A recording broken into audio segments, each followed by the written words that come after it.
اعوذ باللہ من الشیطان الرجیم بسم اللہ الرحمن الرحیم۔ اب یہاں سے شروع ہو رہا ہے 5ویں رکوع سے مسلسل 10 رکوع، مسلسل خطاب ہے بنی اسرائیل سے۔ البتہ ان میں ایک تقسیم ہے، پہلے رکوع میں دعوت ہے۔ دعوت جب ہوتی ہے تو آمادہ کرنا، تشویق، ترغیب، دل جوئی، نرمی، یہ دعوت کے اجزاء لا ينفک ہے، اس کے بغیر دعوت مؤثر نہیں ہوتی۔ لہذا ان 7 آیات میں یہ یوں سمجھیے کہ ان 10 رکوعوں کے لیے یہ بمنزلہ فاتحہ ہے۔ جیسے سورہ فاتحہ 7 آیتوں کی، ایسے ہی اس دعوت سابقہ امت مسلمہ کو دعوت دی جا رہی ہے۔ تو کس طرح دی جا رہی ہے؟ یہ کون تھے؟ یہ بھی مسلمان ہی تو تھے نا، کافر تو ہو گئے حضور کا انکار کر کے، ورنہ وہ موسیٰ کے ماننے والے، شریعت ان کے پاس، بڑے بڑے علماء ان میں، علم کا چرچا ان میں، سب کچھ تھا، ان کو دعوت دی جا رہی ہے۔ لیکن میں اس لیے آپ کو چاہتا ہوں، اس کو توجہ دلا رہا ہوں، آج اگر مسلمانوں میں جو غافل ہو گئے، اپنی حقیقت کو بھول گئے، اپنے فرض منصبی سے غافل ہو گئے، دنیا کے اور قوموں کی طرح کی ایک قوم بن کر رہ گئے، اگر کوئی ایک داعی گروہ کھڑا ہو، کوئی جماعت، کوئی فرد، اور اس سے جماعت بنے، تو ظاہر بات ہے سب سے پہلے اسے اسی امت کو دعوت دینی ہوگی، اس لیے کہ دنیا تو اسلام کو پہچانے گی اس امت کے حوالے سے۔ فزیشین ہیل تھائی سیلف، پہلے یہ تو ٹھیک ہو، یہ کہیں پر صحیح اسلام کا نمونہ پیش کرے تو دنیا کو دعوت دے سکو گے، آؤ دیکھو یہ ہے اسلام۔ اس لیے ان کو جو دعوت دینے کا اسلوب ہونا چاہیے وہ عکس ہوگا اس اسلوب کا جو ان 7 آیات میں ہمارے سامنے آ رہا ہے۔ یا بنی اسرائیل اذکروا نعمتی التی انعمت علیکم، اے بنی اسرائیل، اسرائیل کو سمجھ لیجئے یہ مرکب لفظ ہے، اسم، اسی سے اسیر بنا ہے، اسیر جو کسی کا قیدی ہوتا ہے۔ ایل عبرانی میں اللہ کے لیے ہے، اور اسرائیل کا ترجمہ ہے عبداللہ، اللہ کا غلام، اللہ کے ساتھ بندھا ہوا، اس کی اطاعت کے قلاتے کے اندر۔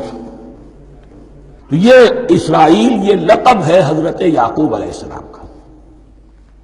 ان کے 12 بیٹے تھے، 12 بیٹوں سے جو نسل چلی وہ بنی اسرائیل ہے، انہی میں حضرت موسیٰ کی بعثت ہوئی اور تورات انہیں دی گئی، پھر یہ ایک بہت بڑی امت بنے۔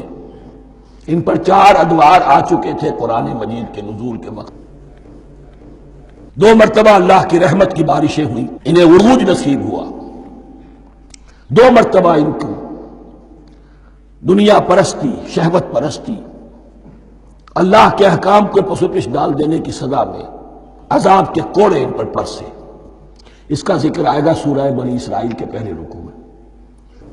اس وقت جب کہ قرآن نازل ہو رہا ہے، اس وقت وہ اپنے اس زوال کے دور میں تھے۔ حال یہ تھا کہ حضور صلی اللہ علیہ وسلم کی بعثت سے پہلے ہی 2nd ٹیمپل بھی شہید کیا جا چکا تھا، گرایا جا چکا تھا۔ حضرت سلیمان نے جو بنایا تھا ہیکل سلیمانی، جس کو یہ 1st ٹیمپل کہتے ہیں، اسے نیبوکدنضر نے گرا دیا تھا حضرت مسیح سے بھی کئی 100 سال پہلے۔ لیکن اس کے بعد پھر یہ رومنز نے سن 70 عیسوی میں حضور کی ولادت سے 500 برس پہلے ان کا یہ یروشلم تباہ و برباد ہوا، اس میں لوگوں کو قتل کیا گیا، قتل عام ہوا، اور 2nd ٹیمپل جو ہے وہ بھی گرا دیا گیا، جو اب تک گرا پڑا ہوا ہے۔ صرف ایک ویلنگ وال ہے جس کے پاس جا کر یہودی جو ہے ماتم کر لیتے ہیں، روتے ہیں، اور اب وہ بنانے پر تلے ہوئے ہیں اپنا 3rd ٹیمپل، اس کے نقشے بن چکے ہیں، بلو پرنٹ بن چکے ہیں۔ لیکن بہرحال جس وقت قرآن نازل ہو رہا تھا یہ بہت ہی پستی میں تھے۔ اس کے بارے میں فرمایا، اے بنی اسرائیل ذرا یاد کرو میرے اس انعام کو جو تم پر ہوا۔ وہ انعام کیا ہے؟ میں نے تمہیں اپنی کتاب دی، نبوت سے سرفراز فرمایا، اپنی شریعت تمہیں عطا فرمائی، تمہیں داؤد، تمہارے اندر داؤد اور سلیمان جیسے بادشاہ اٹھائے، جو بادشاہ بھی تھے، نبی بھی تھے۔ وَأَوْفُوا بِعَهْدِي، اور میرے وعدے کو پورا کرو تاکہ میں بھی اپنے وعدے کو پورا کروں۔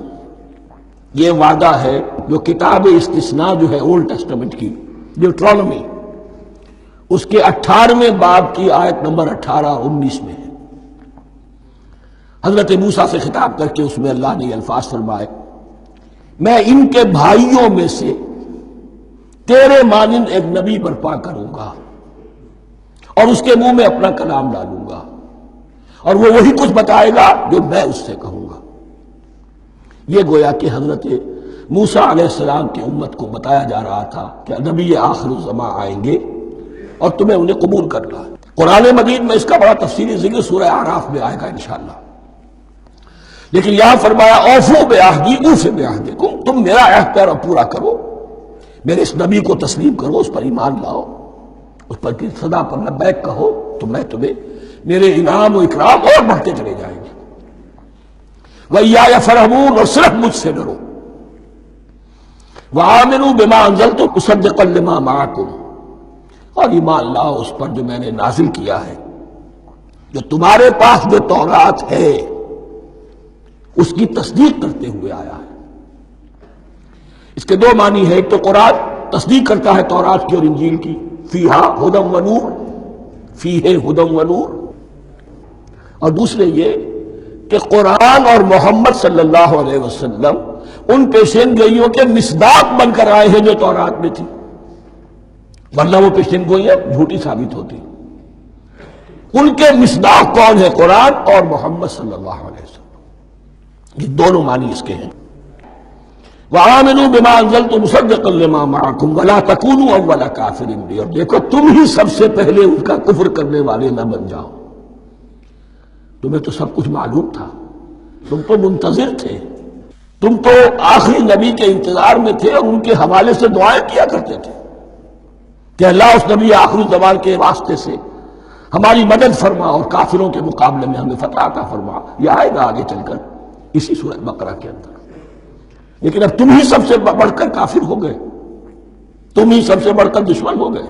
وَلَا تَكُونُوا أَوَّلَ كَافِرٍ بِهِ وَلَا تَشْتَرُوا بِآيَاتِي ثَمَنًا قَلِيلًا، اور دیکھو میری ان آیات کے عوض حقیر سی قیمت قبول نہ کرو۔ یہ آیات الہیہ ہیں، ان کو رد کر رہے ہو کس لیے؟ ہماری مسندیں، ہماری حیثیت، ہماری چودراہٹیں، کہیں ان پر کوئی آنچ نہ آ جائے۔